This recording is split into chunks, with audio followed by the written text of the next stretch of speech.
Lost your seed phrase, lost your crypto? Don't let that happen.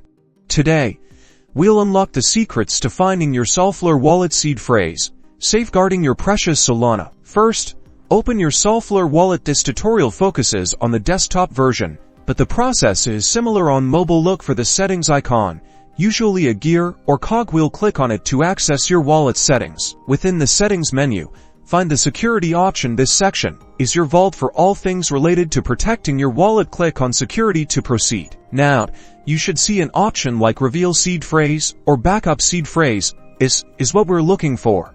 Be extremely careful here. Ensure no one is looking over your shoulder and you are in a secure environment. You'll likely be prompted with a warning. This is Solflare reminding you of the importance of keeping your seed phrase absolutely private. Never share it with anyone, as this grants them complete control over your wallet. After acknowledging the warning, your 12 or 24-word seed phrase will be displayed. Write it down exactly as it appears, in the correct order, on a piece of paper. Do not take a screenshot or store it digitally. This is the most secure method. Store that paper in a safe and secure location. Think a home safe, a safety deposit box, or any place where it's protected from damage and unauthorized access. Congratulations, you've successfully backed up your Solflare seed phrase, securing your Solana assets.